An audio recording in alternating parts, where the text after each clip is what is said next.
Hello everyone, my name is Stephen Goldberg of Optimus Performance, and today I'm pleased to have with me Pina Di Girolamo. Did I get that right? That's right. An HR consultant. I invited Pina to speak with me today about a few topics. One is pay equity, which is a law in Quebec now for certain size companies. And we're also going to talk about employee manuals and also about training. And there's another law in Quebec for training under Bill 90. So you could jump to any one of those topics that interest you by clicking on one of the links that you should see appearing on the screen now. And we'll try and bring those up again after each topic so you could either go back and forth or choose which one you want to go to next. And hopefully that's working.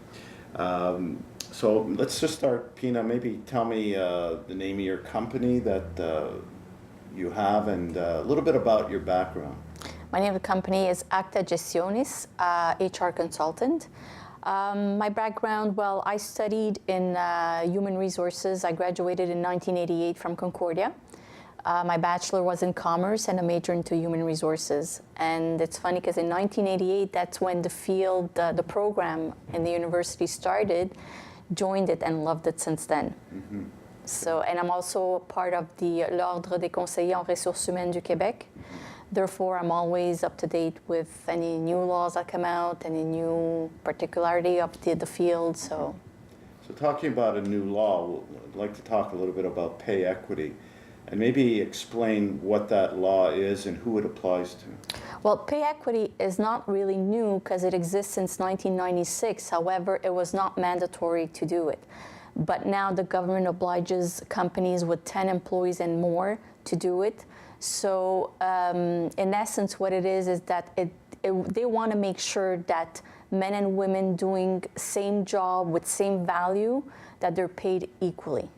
So we're not talking about a receptionist with receptionist or shipper with shipper. It has to be of equal value. So when we assess all the categories of jobs, we attribute some pointage to every category, and the ones having the same pointage system, they need to be paid same salary.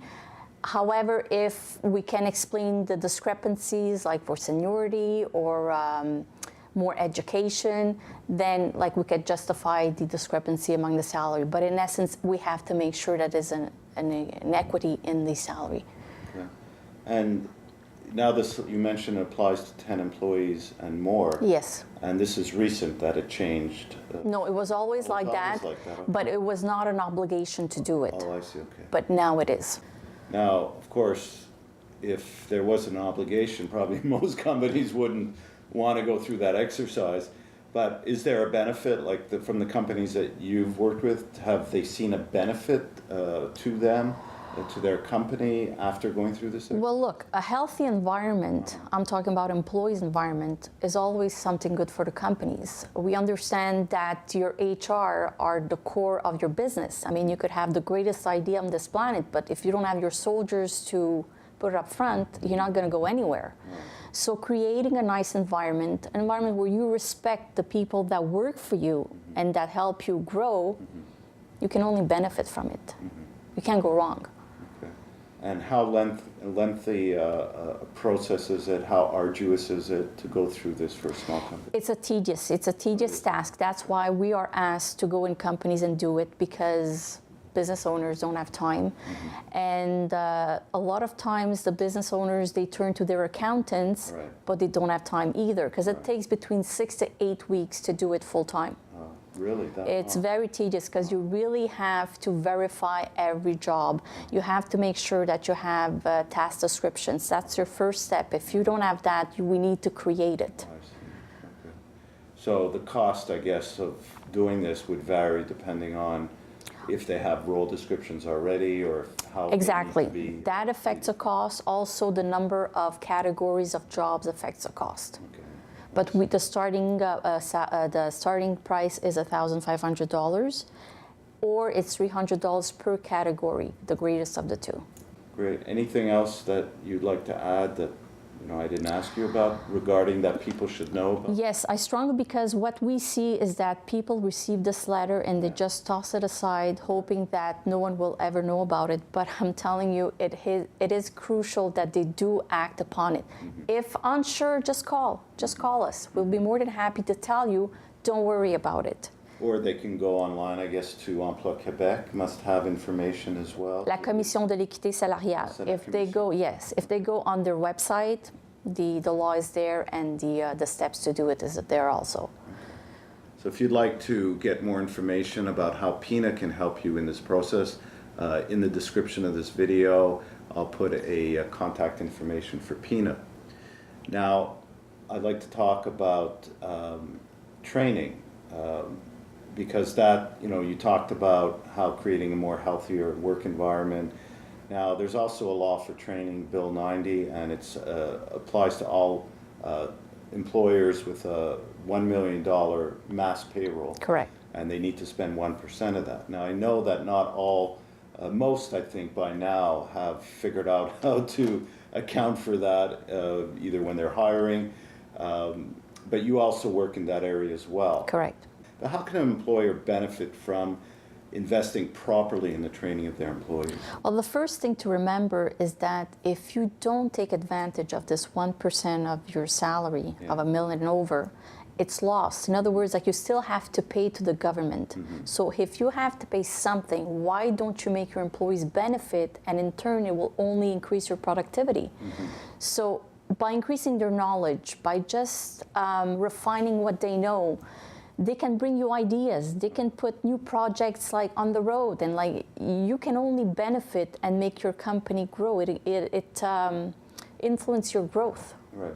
It makes them feel part of the company, and they're just not there as a body, and they do the same thing every day.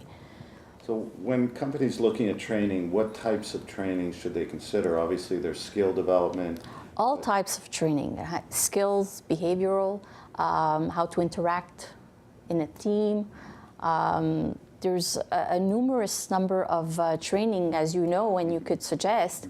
I think it is important that the employees be up to date on what exists on the market, because again, it's a competitive market. Every companies have competition out there, and you always have to be on top or ahead of the game. So if you don't have the employees with the proper skills, you'll never be able to catch up. Especially in today's world with technology. Exactly. I mean, Exactly. Just, that in itself, software and all that.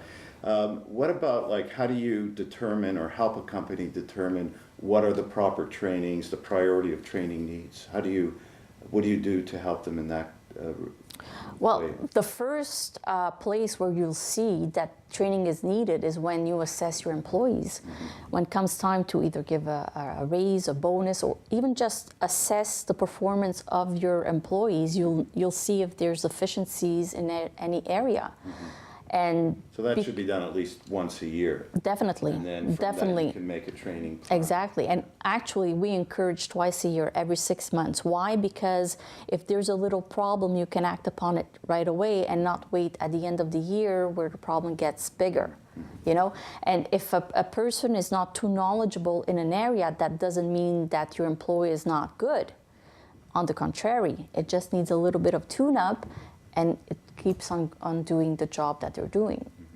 But even like the role description, that's another tool, and I wrote a blog on that, how you could use that as a way to improve performance, because you could, from clarifying the expectations, Exactly. look at where maybe are the gaps in performance and see where training can come in. And do you do that as well, and help with from the writing the job descriptions? You have to. Yeah. Nowadays, you do have to have job description, because job description is used for anything, for assessment, for job equity, for employees manual, but it also gives you a chance to see if what's written in your job description is actually accurate. In other words, you might think a person is doing something, and in reality, you'll find out that they're not doing what you thought they're doing, and maybe you wanted that employee to be doing a certain step, but yet you cannot blame the employee not to do it if it was not asked for.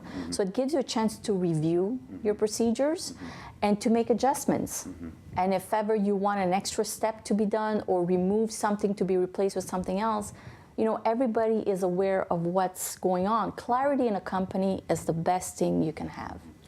So if a company is concerned about, you know, meeting the obligation of the law or just improving their workforce through training, you can help them with strategically analyzing their training needs on a For sure.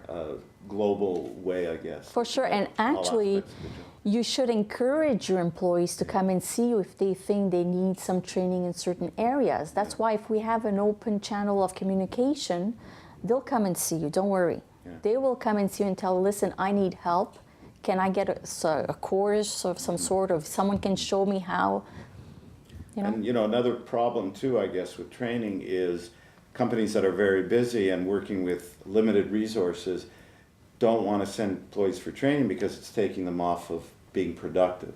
And Yes. what do you say about that? Well, there's also in company. You have a lot more consultants now that just go in companies and they do the training class within the company. So there's ways to address Oh, the for sure, contact. for sure. Because now training is a big issue, so we have to revamp the whole process of doing it.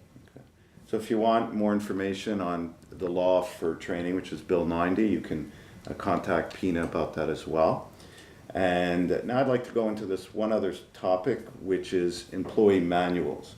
And I know a lot of small companies don't have formal employee manuals, and maybe it's because they don't know how to do it or it takes time to structure it. Of course, there's a lot of thinking that needs to go into that and then drafting that up. So how do you see employee manual benefiting a business owner and their organization? It is actually the Bible of a company.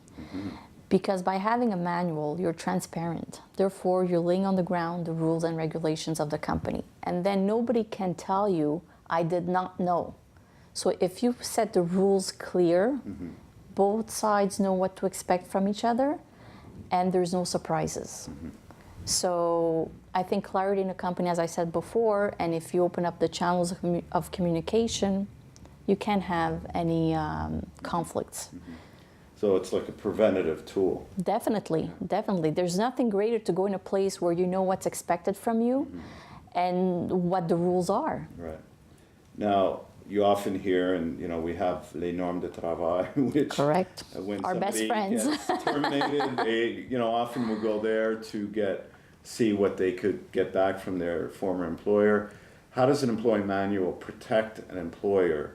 And it's, you know, obviously you have to apply what's in the manual, but how does it protect them from wrongful termination? Or Well, because we state the rules Yeah. in the employee manuals. So they know what they're entitled to. So we're not reinventing the wheel. We take the rules from les normes du travail and we actually tell the employees those are the rules.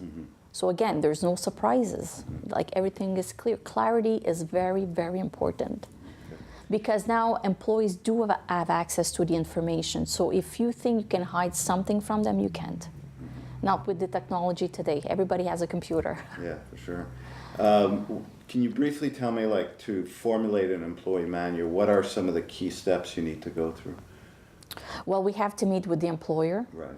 And basically you have to state the rules of the company. What do you want? What are the hours of, what are the working hours? Do they have overtime? Don't they have overtime? What's their regular hours? What's their vacation? Maternity leave, paternity leave, everything that involves your employees.